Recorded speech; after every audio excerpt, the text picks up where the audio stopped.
Et coucou tout le monde et bienvenue dans un nouveau vlog. Nous sommes dimanche aujourd'hui, j'ai publié ce matin le vlog précédent d'1h20 et quelques.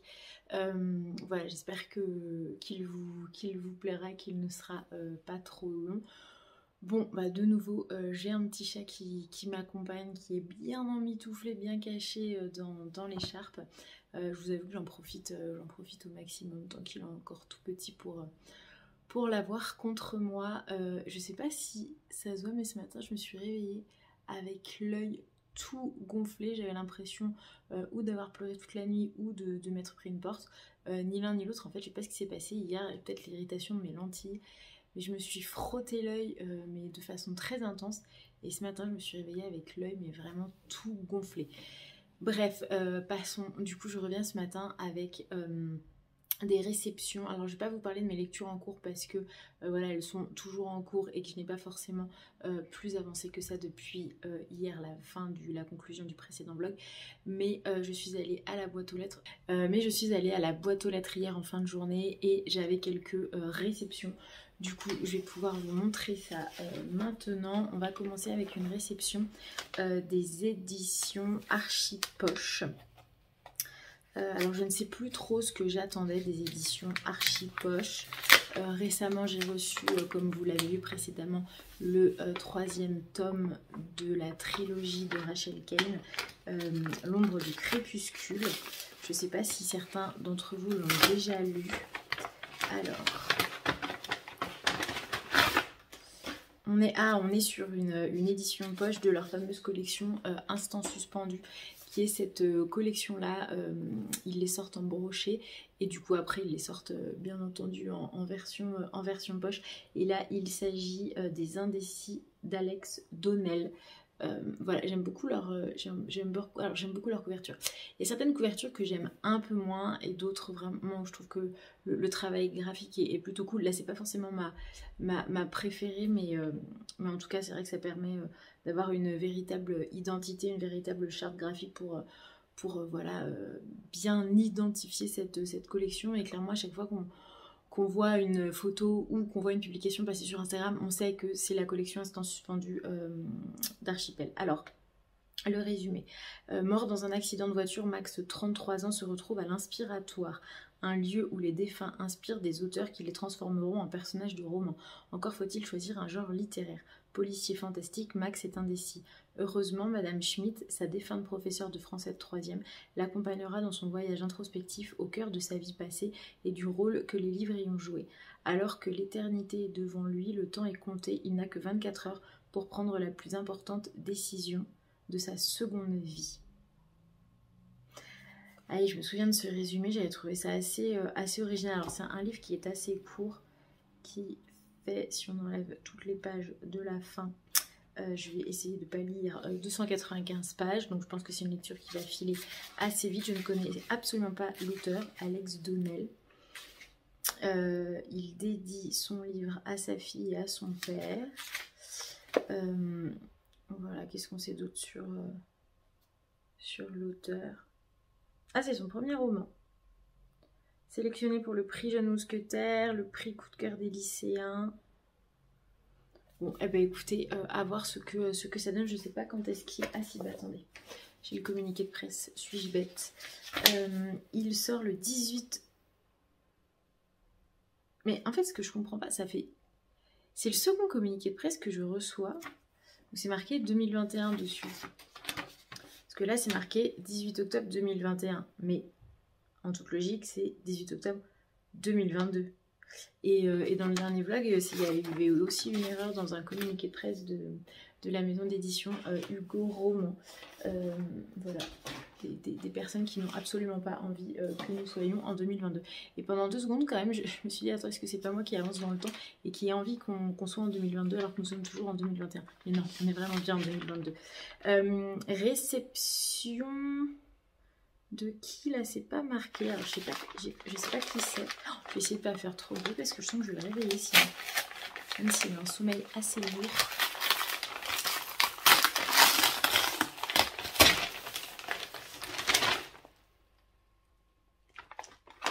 Qu'est-ce que c'est?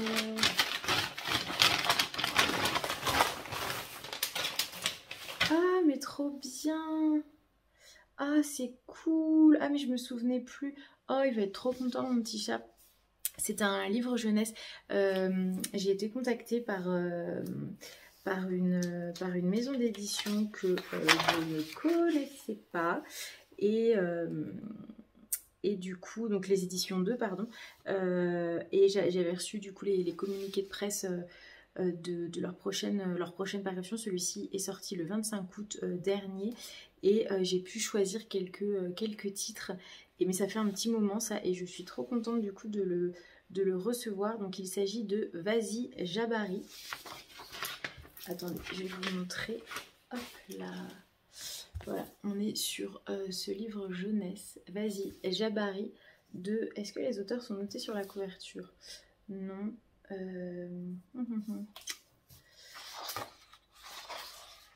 Ah voilà, de Gaïa Cornwall. Trop bien.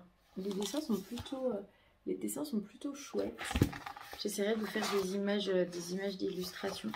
On est sur... Donc Jabari invente un engin volant qui va planer jusqu'à l'autre bout du jardin. Mais pour arriver à passer de Crouch à Fiou, il lui faudra s'armer de courage, de patience et peut-être même accepter un peu d'aide de sa petite sœur. Il était beau, mon Fiou. Waouh. Là, on est bien là, en ce dimanche matin. Et en fait, ce que j'avais bien aimé dans leur communiqué de presse, c'est que du coup, ils mettent en fait à chaque publication pour qu'on puisse choisir du coup un livre en fonction de thématiques particulières qu'on a envie d'aborder avec notre enfant. Ils classent vraiment par thématique. Donc la thématique c'était persévérance et coopération. Et du coup il y a la citation d'un magazine. Les hauts et les bas émotionnels de Jabari seront familiers aux jeunes enfants et son succès durement gagné semble triomphant. Les illustrations nettes de Cornwall offrent une variété de scènes efficaces. Jabari réussit tout comme ce livre. Trop chouette.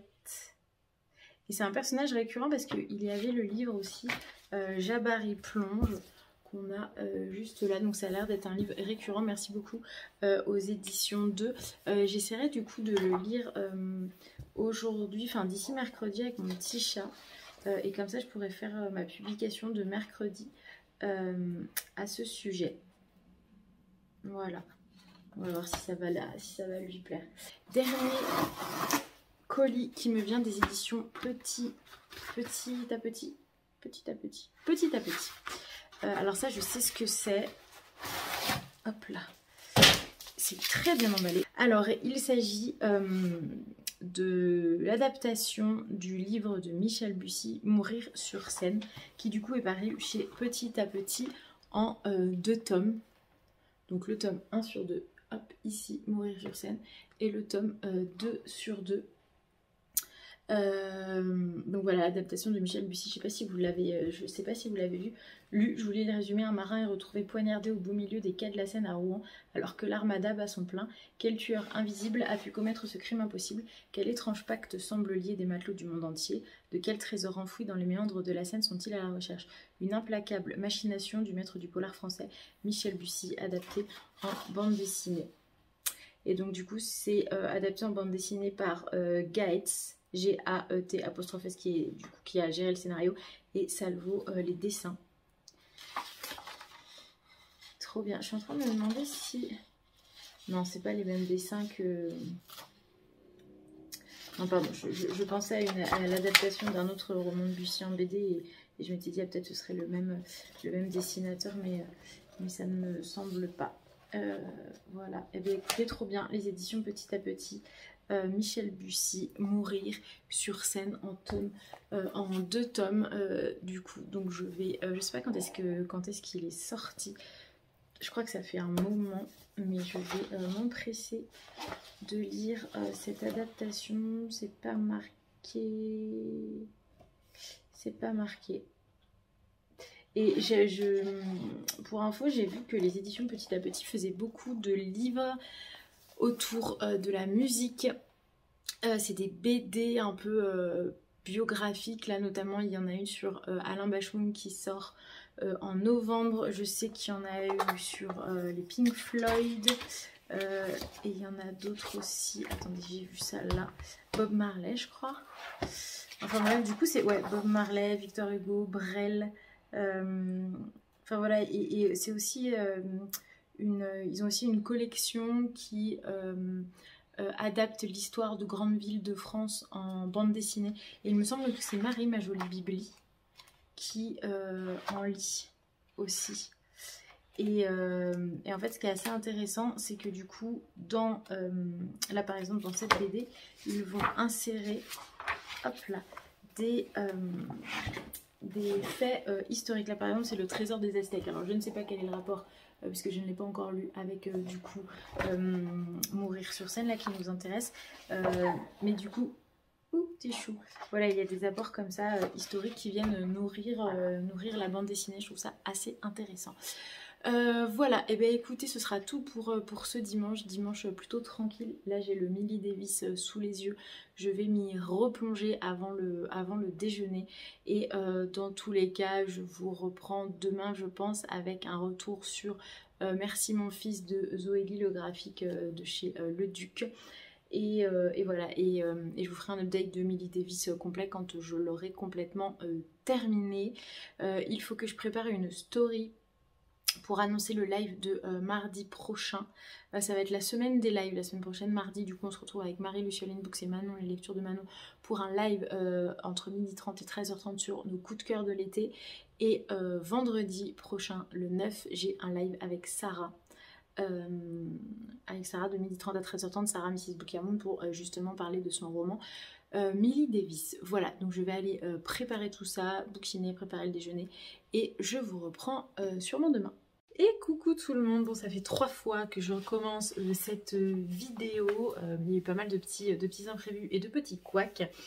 J'étais pas forcément super tranquille, mais du coup, me voilà, nous sommes mardi aujourd'hui. J'ai eu une petite réception hier que je voulais vous présenter là. Une lecture terminée et vous faire un petit point sur mes lectures en cours, puisque c'est un peu le bazar en ce moment. J'ai commencé plein de choses sur lesquelles j'avance petit à petit, mais du coup vous devez être un petit peu perdu. Réception du coup, alors dans la précédente, enfin dans la vidéo que j'ai tournée ce matin mais que j'ai arrêté, j'ouvrais le colis, tout ça, donc là bref, le colis est d'ores et déjà ouvert, donc je vais vous présenter le livre comme ça. J'ai reçu une nouvelle version poche d'un roman édité aux éditions L'Archipel dans la collection Instant Suspendu, et il s'agit de Pas d'ombre sans lumière de Dorothée Catoun, qui sort le 8 septembre si je ne m'abuse, en même temps que son nouveau roman en format broché, toujours dans la collection Instant Suspendu, qui s'appelle C'est auprès d'elle. Voilà, vous avez la couverture juste ici, ça dit ne jamais juger son prochain sans le connaître.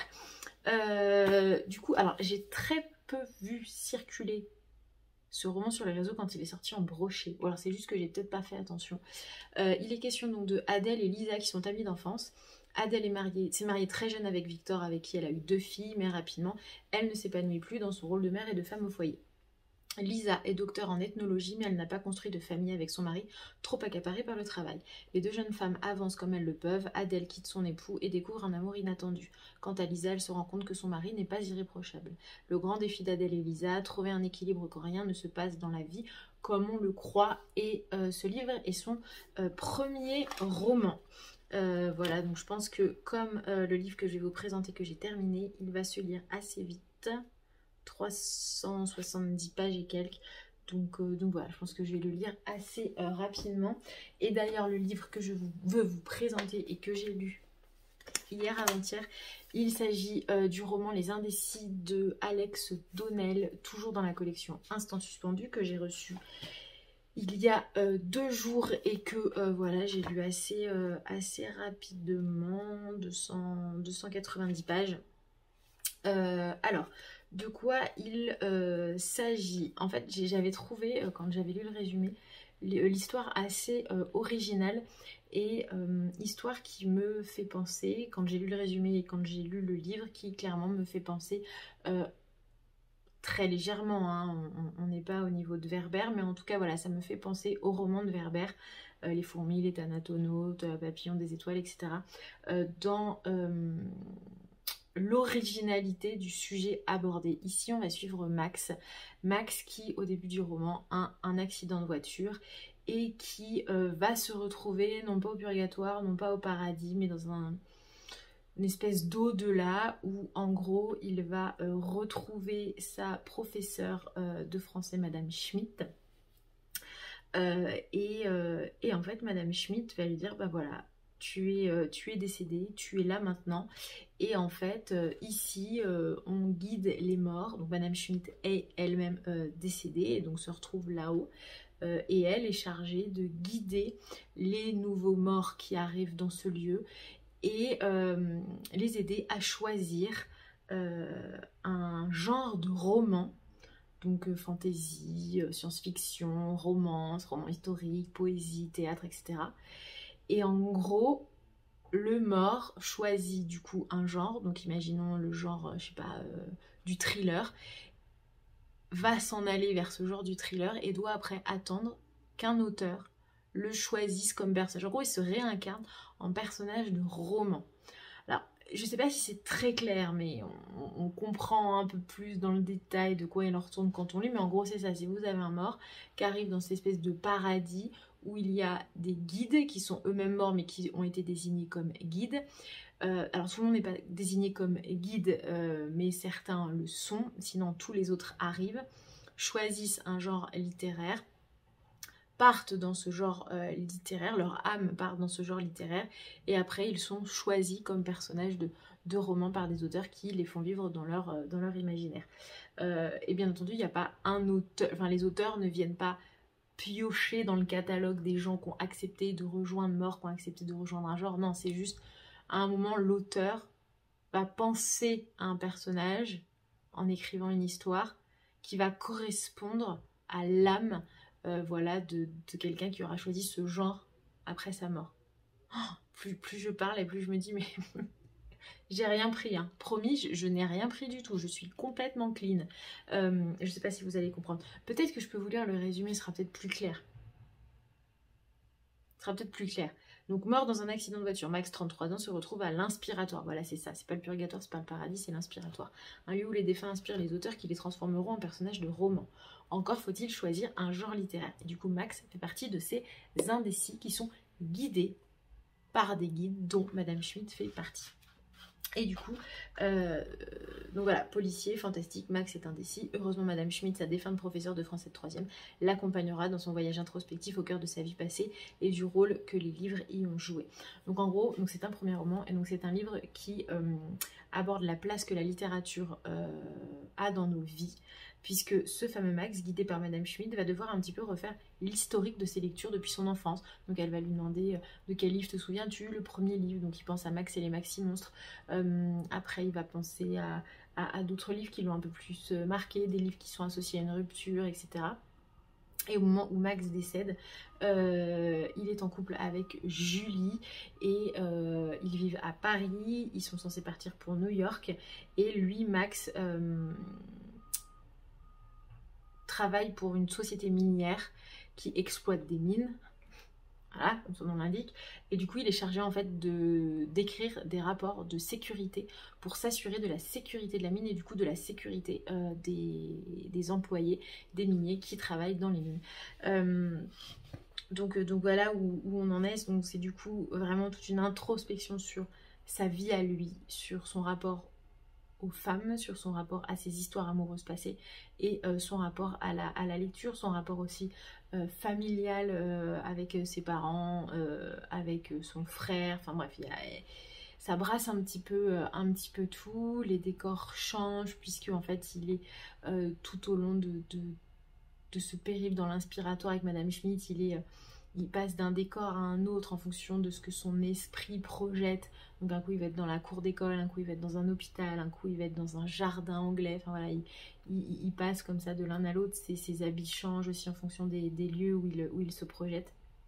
Alors, même si j'en parlais très rapidement avec Louise du compte Livresse de lire des livres, c'est ça je crois, qui du coup l'a reçu et en fait je lui disais que, donc elle l'avait pas encore lu et je lui disais que voilà j'avais hâte d'avoir son avis. Elle m'en demandait un petit peu plus, enfin voilà, elle me disait mais voilà t'en penses quoi. Bah en fait sur les 100 premières pages, j'ai trouvé ça cool et je me suis dit ah c'est vraiment très original cette histoire là de ce mec qui meurt et qui se retrouve à devoir choisir un genre littéraire.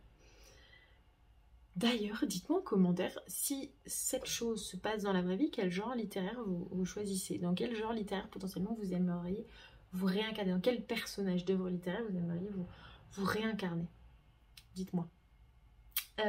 Parenthèse refermée. Et du coup, je disais que voilà, les 100 premières pages, je trouvais l'histoire plutôt originale, plutôt cool, et que du coup, ça me faisait penser aux écrits de Werber et tout. Et puis après, j'ai trouvé que l'histoire s'essoufflait, et que malheureusement, même si le point de départ était top et l'idée est vraiment originale, je trouve que l'exploration de l'idée va pas assez loin, elle s'essouffle un peu au bout d'un moment. Et on a envie de dire, allez, en fait, va au bout de l'idée. Enfin, qu'est-ce que tu veux nous dire? C'est quoi la finalité de ce mec qui n'arrive pas à choisir son genre littéraire? Donc on comprend, hein, il y a une clé enfin, il y a une serrure qui se déverrouille à la fin. C'est pas non plus, voilà, pas non plus, on se dit pas, waouh, ah ouais, quand même. Donc voilà, belle idée, bonne idée d'histoire, originale, mais pas assez poussé à mon goût, pas assez exploré, pas assez trituré, pas assez...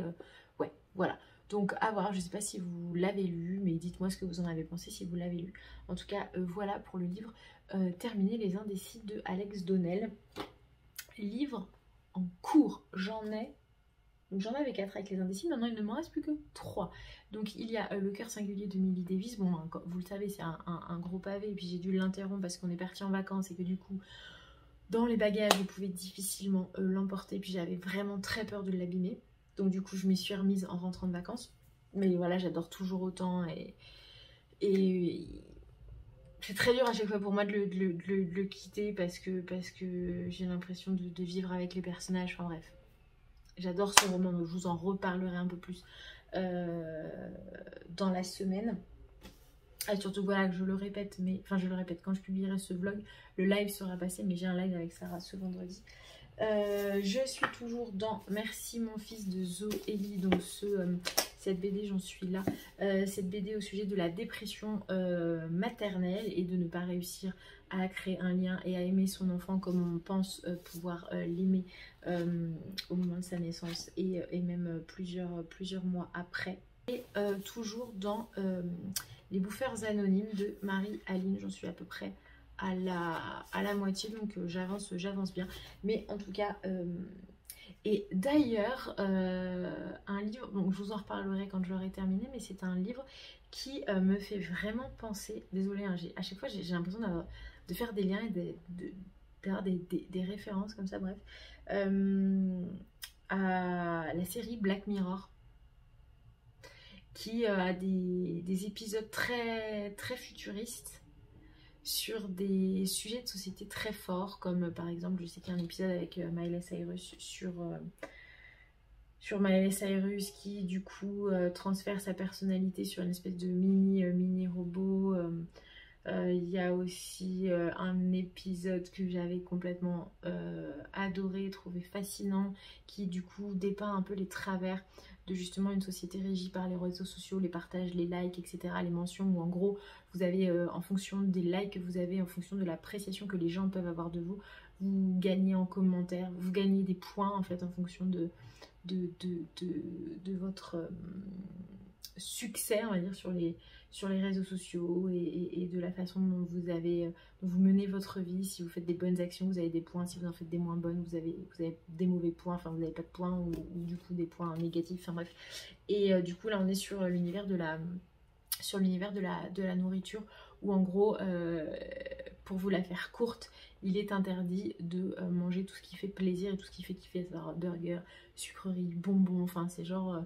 vous mangez plus que des purées de légumes verts limite sans beurre et voilà, et en gros il y a des bouffeurs anonymes qui se retrouvent en groupuscule, un peu comme les alcools anonymes. Là c'est les bouffeurs anonymes qui se retrouvent et qui en fait faute, puisque eux ont continué à manger ce qu'il ne fallait pas manger et bref, il y a plein de petites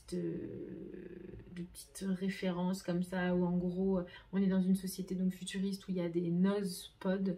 Donc en gros c'est des espèces de bouchons de nez que vous mettez dans le nez pour vous éviter de tomber malade, de choper le Covid. Enfin, il y a plein de références comme ça à ce qu'on a vécu précédemment, mais qui sont transposées dans le futur. Enfin bref, j'ai trouvé voilà, que ça me faisait vraiment penser à cette série Black Mirror. Donc pareil, je vous en reparlerai quand je l'aurai terminé. Voilà pour mes lectures en cours. Ce midi, nous faisions un live avec Manon, les lectures de Manon et Marie Lucialine Books. Donc live super sympa, même si comme d'habitude, hein, ça nous fait bien marrer parce qu'on dévie toujours sur le sujet McCoy qui, je pense, au bout d'un moment, va peut-être un peu saouler Manon. Et voilà, et je félicite Fanny qui a toujours de très bonnes interventions qui nous font toujours extrêmement rire. Donc du coup, elle bouquine. Et voilà, donc super live que vous pouvez retrouver d'ailleurs, donc qui abordait nos coups de cœur de l'été, pardon, je précise. Et du coup, vous pouvez le retrouver sur le compte de Marie Lucialine Book si vous voulez le revoir. Voilà, et bien écoutez, sur ce, je vous dis à plus tard. Dans tous les cas, je vous reprends très certainement avec des petits updates. Et coucou tout le monde, nous sommes jeudi aujourd'hui. Je suis désolée, je n'ai pas réussi à vous reprendre plus tôt. En fait, si, j'exagère. J'ai tourné un bout de séquence hier, sauf que j'ai été interrompue. Et du coup, je me suis dit non mais vas-y, c'est pas grave, je reprendrai tranquillement demain la séquence correctement. J'ai reçu hier, donc du coup je l'ai déjà ouvert puisque je l'ai ouvert dans la séquence ratée d'hier. J'ai reçu de la part des éditions Fleuve Noir, donc Fleuve Édition dans la collection Fleuve Noir, le dernier de Cause qui s'appelle Bleu, quand l'eau devient votre pire ennemi. Je ne sais pas si vous connaissez cet auteur qui du coup écrit des policiers. Ouais, on peut dire que ce sont des policiers. Est-ce qu'on peut dire que ce sont des policiers? Ouais, polar, ouais, policier. Et qui en gros a déjà publié 2 précédents livres qui portent aussi des noms de couleurs. Il y a eu Rouge et il y a eu Noir. Rouge, c'était sur les méga-feux dans la garrigue proche de Marseille. Et Noir, c'est sur un blackout total à Paris. Et là du coup c'est Bleu, donc je vous lis le résumé. Alors qu'une violente tempête se prépare près de Nantes, les météorologues redoutent qu'une crue exceptionnelle touche la métropole. Rapidement leurs prédictions se révèlent justes et la montée des eaux de la Loire devient totalement incontrôlable. Au même moment, les hôpitaux de la région se retrouvent subitement saturés par des cas d'encéphalite fulgurante qui poussent les malades au suicide. Une situation aussi dramatique qu'inexplicable. Hugo Kayser et Anne Gilardini, capitaine en charge de la cellule Nouvelle Menace, sont embarqués dans l'enquête par leur collègue nantais, le lieutenant Fabrice Le Troadec. En dépit des inondations et de l'évacuation de la ville, ils vont tenter ensemble d'endiguer cette pandémie suicidaire sans précédent. Et voilà, c'est ça, il se sent concerné par les menaces, donc l'auteur se sent concerné par les menaces qui pèsent sur notre planète. La vision qu'il en donne dans ses romans est peut-être juste un peu plus sombre encore que la vôtre. Et j'étais très intriguée par, donc j'ai jamais lu cet auteur, mais j'étais très intriguée par le nom en fait de ces livres, de donner comme ça des couleurs. Alors je peut-être pas qu'on aura vert la prochaine fois et que ce sera sur la fin de la forêt amazonienne, je ne sais pas, mais en tout cas ça m'intriguait énormément et j'avais très envie de lire ses écrits. Alors Cause, je suppose que c'est un pseudonyme. Je serais curieuse de connaître le vrai nom de cet auteur, mais c'est vraiment son nom. Mais Cause, ça sent un peu comme un pseudonyme. Il est sorti du coup le 18 août de cette année et du coup voilà, Hugo Kayser, c'est en fait le capitaine. J'ai l'impression qu'on suit un peu sur tous ces romans puisqu'il apparaissait déjà dans Noir. Voilà, et là je suis contente en fait que ça se passe à Nantes parce que c'est un coin que j'aime beaucoup et que je connais bien et que voilà, j'apprécie tout particulièrement. Voilà, donc ça sent le bon gros scénario catastrophe. Dites-moi d'ailleurs en commentaire si vous avez déjà lu des livres de Cause, si vous avez lu Rouge et Noir. Et d'ailleurs, j'ai vu qu'ils étaient sortis en poche. Donc Noir est dispo en poche et Rouge paraît en poche chez Pocket en octobre. Donc je vais peut-être me les procurer si du coup Bleu me plaît. Autre réception ce matin de la part de Le Duc Édition. Je vais essayer comme d'habitude de ne pas faire trop de bruit puisque j'ai un petit chat qui dort pas très loin.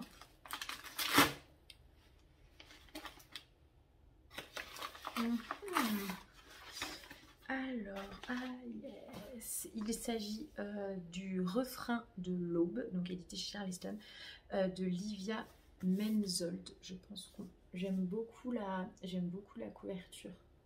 Elle est très très douce comme couverture.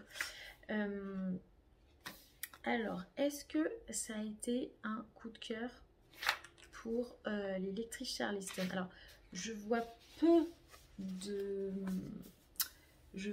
d'avis. Et généralement, quand il y a peu d'avis, c'est que la plupart n'ont pas forcément adhéré. Après, je peux me tromper, mais généralement, chez les lectrices Charleston, c'est comme ça. Qu'est-ce que je vais... Magdalena Triplel de Mag. J'ai été prise par cette histoire, par ses secrets de famille. Écriture fluide et très agréable à lire. On a du mal à poser le livre tant qu'il n'est pas fini et qu'on ne connaît pas toute l'histoire de Riley. Angie, Madame Chachali, l'autrice nous emmène en Irlande avec une ambiance celtique teintée de musique de pub. Puis elle nous embarque en Inde dans un rythme tantôt slow, tantôt festif. Je vous lis du coup donc c'est son second roman de l'autrice. Je vous lis le résumé. L'Irlande, l'Ire, l'île d'Émeraude. Cela fait des années que Riley rêve de découvrir ces paysages verdoyants. Ces plages sauvages, l'ambiance des pubs de blé. Oh là là. On recommence. L'Irlande, l'île d'Émeraude. Cela fait des années que Riley rêve de découvrir ces paysages verdoyants, ces plages sauvages, l'ambiance des pubs dublinois et les sons de la musique celtique traditionnelle. Elle doit à ce pays sa crinière flamboyante et ses taches de rousseur, mais c'est la première fois à 18 ans qu'elle y pose le pied. Si son père était d'origine irlandaise, c'est avec sa mère Marianne que Riley a passé toute sa vie, convaincue qu'il était mort avant sa naissance. Alors, quand au détour d'une soirée, elle apprend qu'il est passé par le même pub il y a seulement quelques années, elle se lance à sa recherche, déterminée à connaître la vérité. 20 ans plus tôt en Inde, Marianne découvre les joies des communautés hippies et des rave parties sur les plages de Goa. Quand elle rencontre un musicien qui se fait appeler Nobody, c'est le coup de foudre, mais un tragique accident met fin à leur idylle. Un roman rempli d'émotions et d'évasion porté par une plume entraînante qui mettra tout son sens en éveil.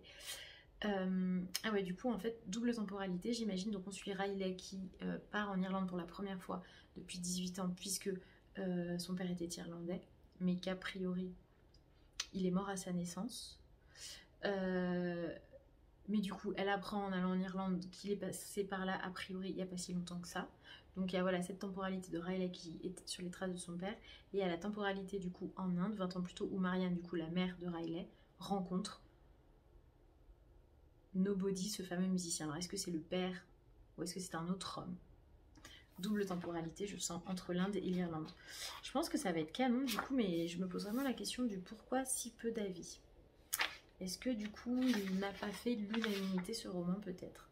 Bon, à voir. En tout cas, merci beaucoup les éditions Charleston pour l'envoi de ce roman qui rejoint bien entendu ma palle. Et bonsoir tout le monde, nous sommes vendredi soir, je vous reprends dans un décor un peu particulier. On est dans la chambre d'Ami, mon mec est là-haut en train de mater des petites vidéos, du coup je voulais pas le déranger. En plus c'est le soir, il est 21h, d'habituellement c'est vrai que je tourne plutôt en journée, mais je n'ai pas eu le temps aujourd'hui, j'avais plusieurs rendez-vous sur Grenoble et demain je ne serai pas chez moi, donc je n'aurai pas la possibilité de tourner l'update que je voulais absolument tourner rapidement, pour la simple et bonne raison que je vais sur Paris et que je vais rencontrer une personne que je connais. On peut dire que maintenant on se connaît plutôt très bien, mais que je n'ai jamais vu. Et en fait c'est rigolo parce que ça fait écho au cœur singulier de Millie Davis, écrit par Sarah Mrs. Bouquet-Armand, que du coup dont je vais vous parler en fait juste après.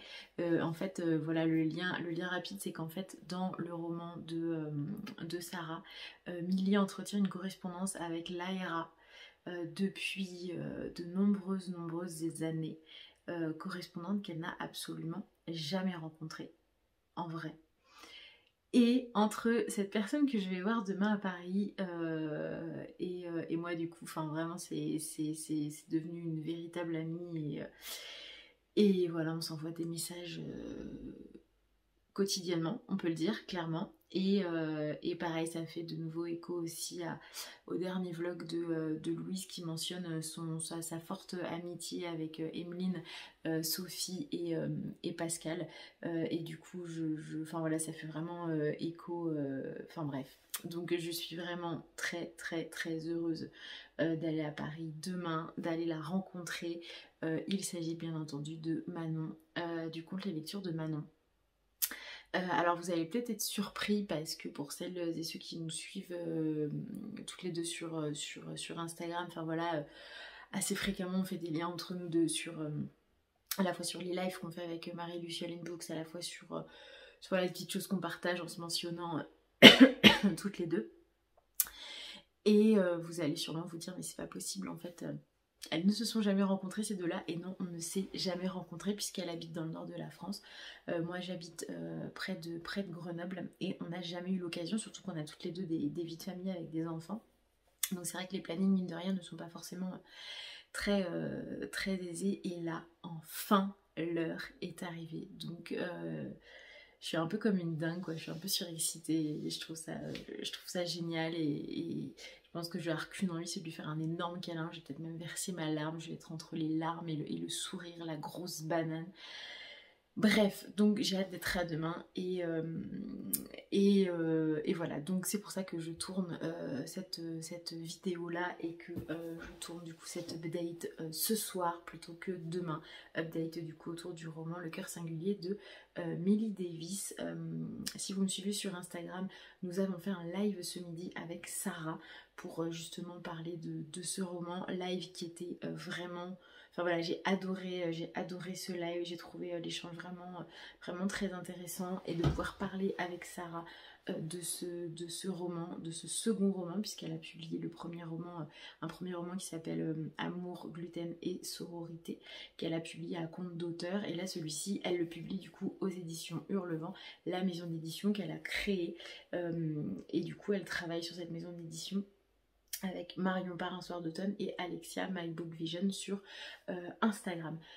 Du coup j'ai terminé ce roman début de semaine. Je l'ai commencé il y a déjà 15 jours, mais en fait je suis partie en vacances. J'avais extrêmement peur de l'abîmer puisque vraiment l'objet livre est absolument magnifique, et du coup je ne l'avais pas embarqué avec moi, et je l'ai retrouvé en rentrant, et du coup je me suis empressée de le terminer.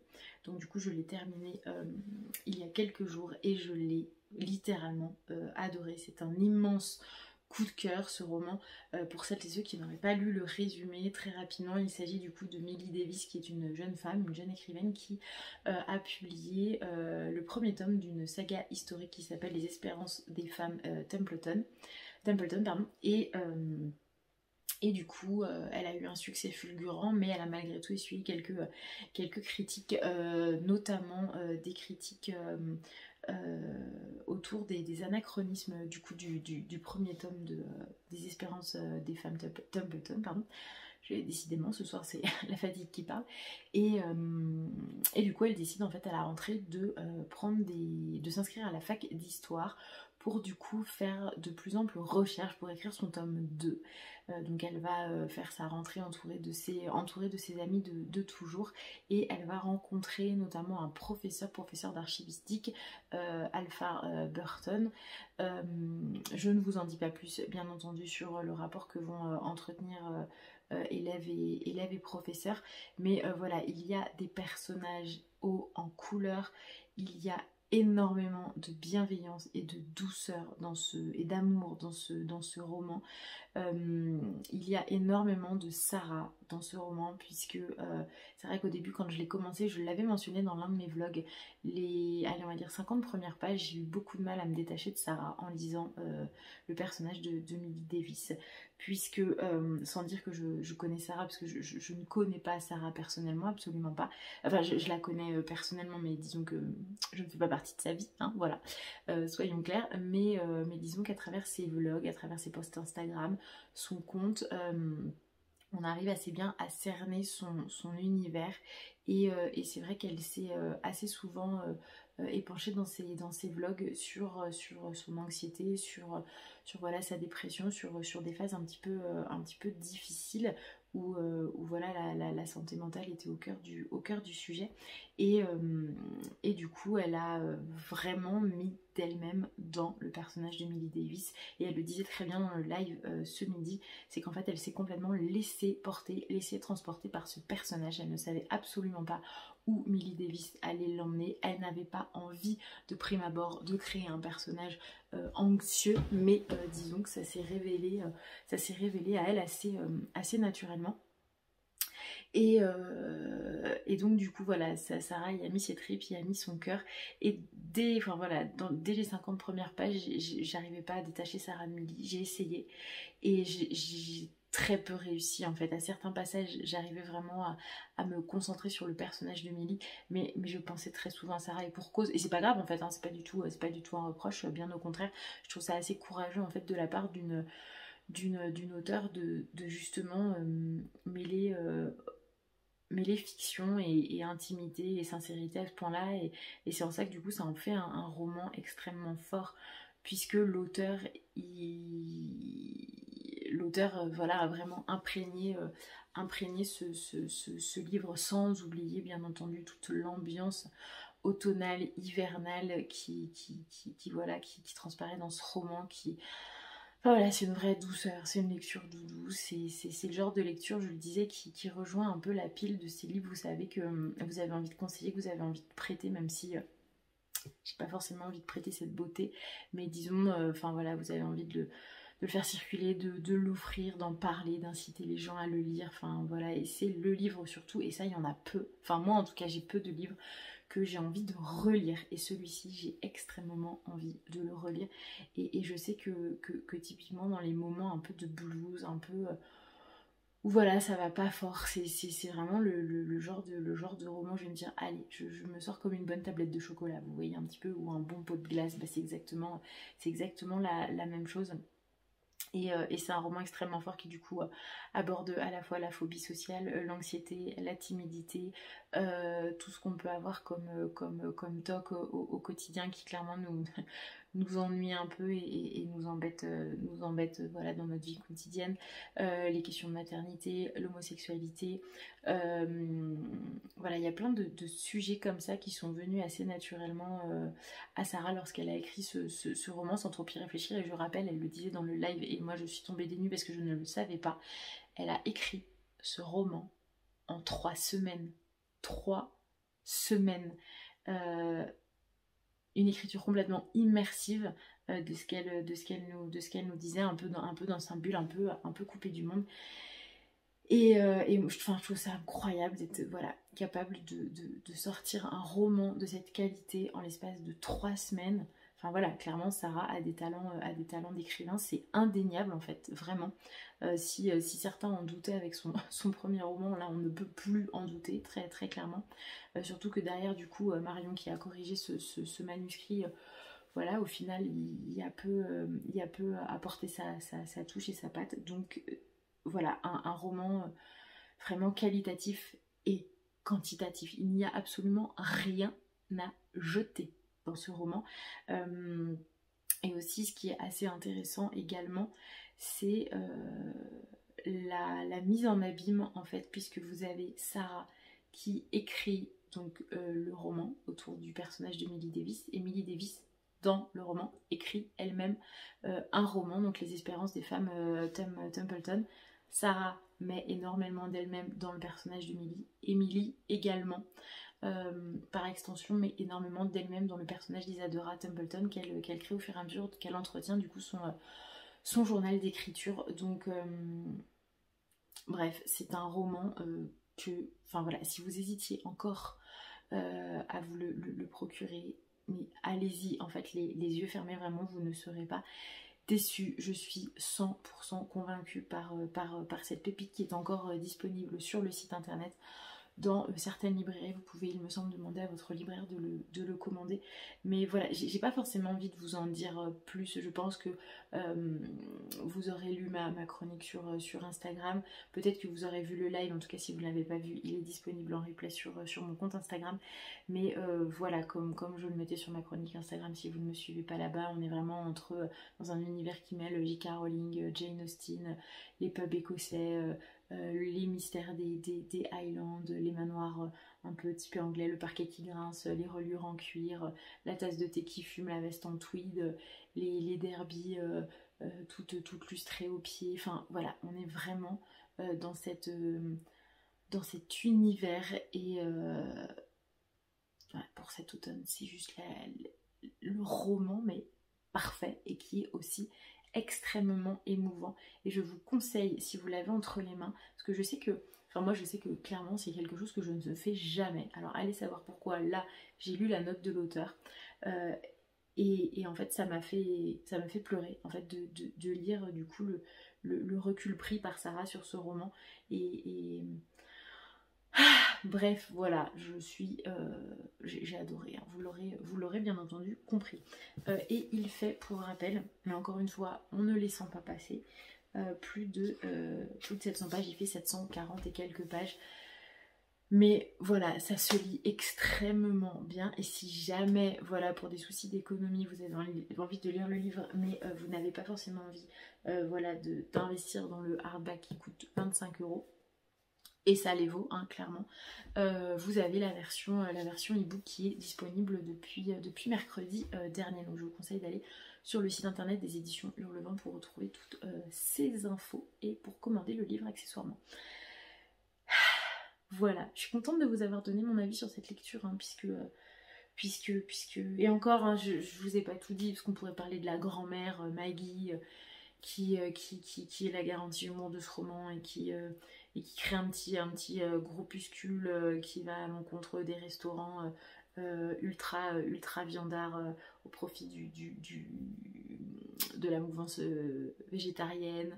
Les parents qui sont juste deux personnages extraordinairement amoureux de sa sœur dans le roman, qui du coup attend des jumeaux, de son meilleur ami, de le mec Isaac qui a envie de sortir avec elle, qui est en même temps un ami, mais voilà, elle sait pas trop comment lui dire que voilà, c'est pas franchement ok.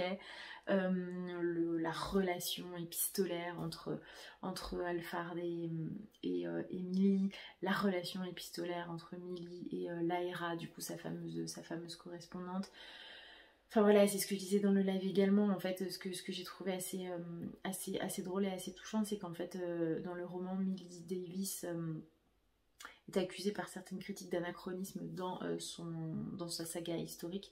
Et en fait, Millie est un personnage anachronique à elle toute seule, puisque le roman se passe aujourd'hui, on va dire en 2022, à l'époque contemporaine, et que Millie entretient une correspondance épistolaire vraiment dans la plus pure tradition du romantisme anglais, avec le fameux Alphard Burton, qu'elle s'habille voilà, avec des petites derbies, avec des jupes plissées, avec des nœuds dans les cheveux, elle a un set de correspondance, elle appose un cachet de cire sur ses enveloppes, enfin vous voyez un petit peu le topo et on adore. Bref, allez, j'arrête là parce que j'en suis déjà à 15 minutes sur le roman de Sarah, donc voilà, je vous invite juste très sincèrement à le découvrir. Voilà, j'ai préparé du coup mes affaires pour Paris. Je voulais embarquer les bouffeurs anonymes. Les bouffeurs anonymes, ouais, de Marie-Hélène, 1, 2, 3, Marie-Aline, édité chez Harper Collins. Mais en fait, c'est un trop gros livre. Et comme nous avons prévu avec Manon de faire un petit détour chez Gilbert Joseph et chez Book Off, je me suis dit que mon tote bag, j'allais un peu le laisser tranquille. Du coup, j'ai quand même emmené 2 poches, me disant que je fais quand même un Grenoble-Paris et donc que potentiellement je vais avoir le temps de lire. Du coup, j'ai pris Suivi, je vous mets la couverture par là, édité chez Hugo Roman, et j'ai pris, mais ça c'est du coup le petit symbole. J'ai pris Cabossé de Benoît Philippon que m'a offert Manon très récemment. Donc voilà, c'est un petit clin d'œil. En allant la rejoindre, je prends un livre qu'elle m'a offert. Voilà, sur ce, je vous laisse et je vous reprendrai sûrement dimanche matin pour clôturer le vlog. Je verrai si j'insère ou pas des petites images de notre virée parisienne, parce que je pense que je vais juste avoir envie de profiter le moment. Alors est-ce que je vais penser ou avoir envie de sortir mon téléphone, je ne sais pas. En tout cas, je verrai. Et aussi, petite cerise sur le gâteau, c'est que je vois Manon à Paris, mais je vais également rencontrer Sophie du Café des Livres et Louise, livresse de lire des livres, qui du coup sont sur Paris. Et on s'est dit aussi que c'était l'occasion de se retrouver toutes les quatre pour un petit café. Donc la journée de demain s'annonce vraiment au top du top, disons-le. Voilà, allez, sur ce, je vous laisse et je vous reprends plus tard. Et coucou tout le monde, nous sommes dimanche, j'espère que vous allez bien. Je reviens pour clôturer ce vlog. J'ai mon chat qui n'est pas loin, donc si vous entendez des petits gazouillis, c'est lui en fond sonore. Je vais essayer de pas trop plisser des yeux parce que j'ai fermé les rideaux, mais il y a une luminosité qui est assez folle cet après-midi. C'est la première fois que ça me fait ça, mais j'ai du mal à garder les yeux ouverts. Bon, c'est sûr que je n'ai pas forcément beaucoup dormi non plus la nuit dernière et cette nuit, donc voilà, je suis un petit peu cramée. Mais voilà, j'avais 2-3 petites choses à vous dire pour clôturer le vlog. Hier, du coup, journée à Paris, nous étions samedi. C'était une super journée. Vous avez peut-être vu circuler ça sur les réseaux, mais j'ai rencontré Manon du compte La Lecture de Manon, Sophie du Café des Livres et Louise, livresse de lire des livres. Une super rencontre, ça m'a fait tellement plaisir de les voir toutes les trois. Et puis bah voilà, de voir pour la première fois Manon du compte La Lecture de Manon. Vous savez, pour celles et ceux qui nous suivent toutes les deux, que voilà, est née de cette rencontre sur les réseaux sociaux une très belle et profonde amitié. Et voilà, elle habite à Lille, moi j'habite plus vers Lyon-Grenoble, et c'est vrai que c'est pas forcément évident de se voir, comme je le disais précédemment. Et là, c'était vraiment l'occasion. Et voilà, c'est la rencontre qui a confirmé tout ce qu'on se dit et tout ce qu'on partage et qu'on échange depuis ouais, une bonne année maintenant. Et voilà, et c'est ce qu'on dit, c'est comme un goût d'inachevé, parce que voilà, la journée est passée vraiment très vite, et que je pense qu'on aurait pu parler pendant des heures entières sans forcément voir le temps passer. Mais bon, voilà, il fallait rentrer à la maison. Elle m'avait gentiment préparé un petit sac avec plein de paquets, notamment certains paquets pour la naissance du coup de mon petit chat, un livre pour mon grand, de la tisane qu'elle a ramenée de Bretagne, enfin voilà, plein de petites choses trop mignonnes. Et dans le lot, il y avait ce livre Fille de la mer de Marilyn Bracht.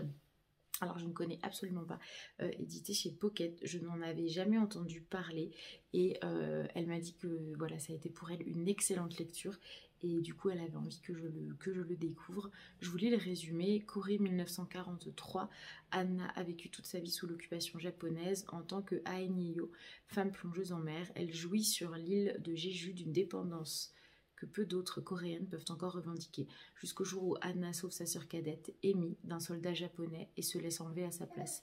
Elle devient alors, comme des milliers d'autres coréennes, une femme de réconfort en Mandchourie. Emi passera sa vie à chercher Anna et à essayer d'oublier le sacrifice que sa sœur a fait, mais les Aenyeyo sont des femmes de pouvoir et de force. Plus de 60 ans plus tard, Emi saura-t-elle affronter le passé et les horreurs de la guerre pour retrouver enfin la paix. Prix coup de cœur Sainte-Maure en poche 2018. Voilà, et en fait, c'est ce que je disais à Manon, donc je vais participer au challenge organisé par Louise, livresse de lire des livres, qui du coup propose de lire des livres sur des thématiques en lien avec le voyage et les pays du monde. Et clairement, c'est un challenge qui va me permettre de sortir de ma zone de confort, de sortir de mes lectures habituelles. Et c'est très très bien. Il y a d'ailleurs une première lecture commune qui commence fin septembre, je crois, sur le livre Home de Toni Morrison, que d'ailleurs j'ai essayé de trouver à Paris hier, mais que je n'ai pas trouvé. Et qu'il va falloir que je commande ou sur le site de la FNAC ou sur Vinted. Donc voilà pour le livre que m'a offert Manon. Sur ces conseils, nous sommes allés bien entendu chez Gilbert Joseph et chez Bookoff.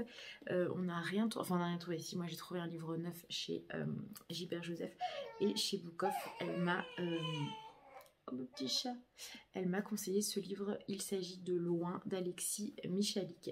Prix des lecteurs sélection 2021. Le Figaro a marqué époustouflant, un roman qu'on jurerait écrit par un Dumas contemporain. Tout commence par quelques mots au dos d'une carte postale. Je pense à vous, je vous aime. Ils sont signés de Charles, le père d'Antoine, disparu 17 années plus tôt sans laisser d'adresse. Avec son meilleur ami Laurent et sa jeune sœur Anna, aussi instable qu'irrésistible, Antoine part donc à 26 ans sur les traces de ce père fantôme. L'affaire d'une semaine, pense-t-il. De la Turquie d'Atatürk à la Géorgie de Staline, de l'Autriche nazie à l'Allemagne de l'Est, de rebondissements en coups de théâtre, les voici happés par l'histoire et lancés dans un road movie généalogique. Après l'immense succès d'Edmond, Alexis Michalik, comédien, metteur en scène et dramaturge couronné par 5 Molières, nous embarque à bord d'un premier roman virevoltant et exaltant. Et je ne connais absolument pas ce metteur en scène, Alexis Michalik. Alors que pourtant j'adore le théâtre, mais je n'en ai jamais entendu parler. Donc voilà, j'ai suivi les conseils de Manon et j'ai pris ce livre. Et toujours influencé par Manon, c'est un book haul 100% les lectures de Manon. Nous allons enchaîner après Vindicta et La mort en tête de Cédric Cyr. Elle organise la lecture commune de La saignée de Cédric Cyr, édité au livre de poche. Que nous allons commencer fin septembre. On a fait un live mardi dernier avec Marie de Lucioline Books et du coup Manon. Et on a parlé du coup de ce livre et vous êtes plusieurs à nous avoir dit que il était pire que Vindicta celui-ci. Et quand on sait que Vindicta c'est quand même déjà bien costaud, ça laisse présager quelque chose de nouveau, bien trash, voire plus... d'accord, un polar ultra noir qui percute et vous laisse KO. Voilà, parce que je pense en plus qu'il est question d'un boxeur. Mais je vais pas lire le résumé, j'ai fait exprès de pas trop lire le résumé. Parce que j'ai vraiment envie, sur ce troisième Cédric Cyr, de me laisser complètement surprendre par l'histoire. Voilà, du coup, les trois livres que j'ai reçus. Je voulais vous parler d'une petite chose que j'ai reçue de la part d'une créatrice. Mais en fait je préfère vous en parler dans le vlog de la semaine prochaine, puisque là j'ai mon petit chat et que à n'importe quel moment il va voilà, demander mon attention. Donc je préfère vous parler de cette créatrice et du colis que j'ai reçu de sa part plus posément et sans forcément être dérangée. Donc voilà, en tout cas j'espère que vous avez passé une bonne semaine, j'espère que ce vlog vous aura plu. Il est moins long que celui de la semaine dernière et je crois que d'ailleurs que la longueur de 1h20 vous a beaucoup plu. Et ici, dernière petite chose, j'ai posté sur Instagram une story où du coup je vous dis que voilà, l'envie de faire une foire aux questions, une FAQ me titille grandement. Et du coup, je me suis dit, allez, je me lance, pourquoi pas. Ça peut être sympa de faire une vidéo. Je sais que Pascal, entre deux pages, a récemment fait une FAQ. Je trouve ça toujours assez sympathique de pouvoir voilà, découvrir un peu plus voilà, les personnes qui gravitent autour de Bookstagram, Booktube, BookTok, etc. Par le biais de questions que vous posez vous. Et d'ailleurs, assez souvent, il y a des questions assez intéressantes. Du coup, vous avez été plutôt nombreux, une quinzaine, à m'envoyer quelques questions. La story, forcément, là, n'existe plus, puisque voilà, elle a déjà dépassé son quota d'heures.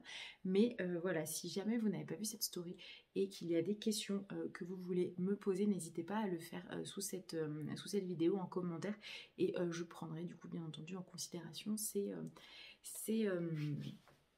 questions. Voilà, et bien écoutez, je vous souhaite un bon début de semaine, une bonne semaine et on se reprend plus tard la semaine prochaine avec un nouveau vlog.